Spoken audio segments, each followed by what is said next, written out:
Bawat airport natin may tinatawag na VIP lounge. Alisin na kaya natin yung mga VIP lounge na yan. Imbes na mga VIP lounges na yan na ang lalaki, bakit hindi na natin i-convert sa OFW lounge?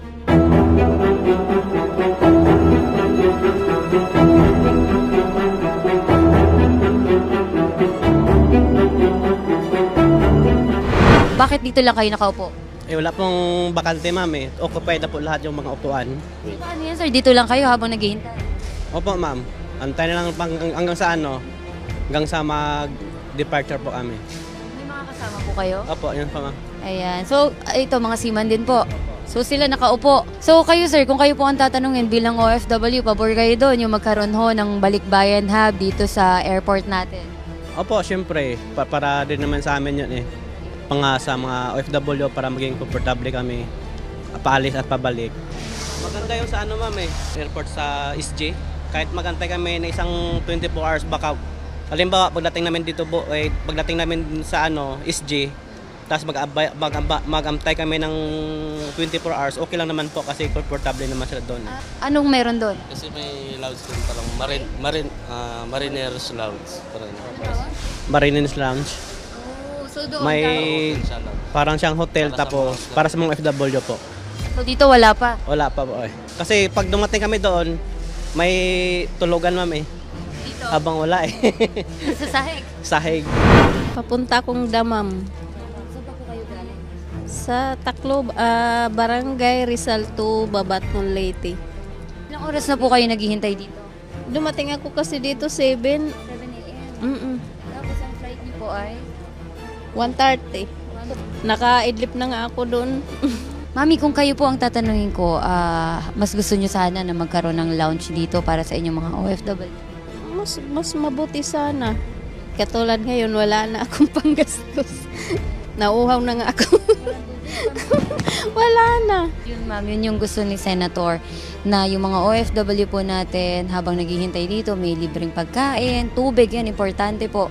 Tapos sariling CR and then syempre makapagpahinga po kayo. Yun, oo, maganda yan. Ngayon lang po kayo dumating dito sa Pilipinas. Opo. Saan po kayo uwi? Davao po. Maghintay pa po ako sa terminal to. Mamaya pa pong gabi ang flight ko. Nakalagay dito 10 po ng gabi. So kung alas 10 ng gabi, saan po kayo mag-i-stay? Doon lang po sa terminal to. So paano yun? Doon na kayo matutulog? Ganun. Parang ganun na po. Kaya nga ma'am, yung pagkain ng airplane, nandyan sa bag ko ma'am para wala kasi akong pirang pambili. Sa tingin niyo ma'am, okay yun, magkakaroon tayo ng Balikbayan Hub, pwede kayo magstay doon, matulog, may pagkain. Ma'am, mas mabuti ganun ma'am para may po kami. Para may sandigan kami pagpuntak, magbalik kami dito ma'am. Kailangan talaga namin yan ma'am. So from dito po sa airport, pupunta kayo ng terminal, pauwi ng Butuan. Kasi wala nga pera kasi hindi naman binigay sa akin ni Baba. So saan kayo matutulog niyan ma'am? Doon na lang sa terminal, sa Peltranco. Mas maganda sana kung meron ditong pwedeng pag-stayan, no?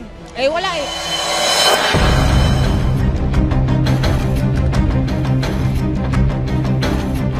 Doon po sa pinopropose ko na Balikbayan Hub, na magkakaroon po ng quarters ang mga OFWs, especially while waiting for their flights. In some cases, nadidelay po yung flights at nakikita ko po yung OFWs natin minsan natutulog sa tabi ng CR, natutulog sa bangko, yung iba sa sahig pa mismo at ginagawang unan yung kanilang bag. Is there still a place sa mga airport natin na para maging possible ito para sa mga OFW natin? Parang lounge ba? To provide you an update, there's already a place at Terminal 3 for the hub, for the place for this OWA, sir. It's located at level 3 at 270 square meter po, Mr. Chair, yung area. Sa bawat airport natin, may tinatawag na VIP lounge. Alisin na kaya natin yung mga VIP lounge na yan. Imbes na mga VIP lounges na yan, na ang lalaki, bakit hindi na natin convert sa OFW lounge? Medyo maliit po yung mga areas natin for pre-departure. Although meron pong mga existing na VIP lounge that can be converted as actually we are calling it already as National Heroes Lounge. Sa ngayon meron kayong tinatawag na National Heroes Lounge. Yes, sir. Yan siguro sinasabi kong VIP lounges. Yes, sir. Yun yung tawag namin, sir. Get rid of that VIP lounge. That's unnecessary. Kasi yung mga VIP can afford naman silang kumuha ng mabuhay lounge. Can afford naman silang dumating ng late. Minsan hinihintay pa ng eroplano. Yung mga OFWs natin pupunta na maaga tapos nadidelay yung flights, natitenga sila dyan sa paligid-ligid.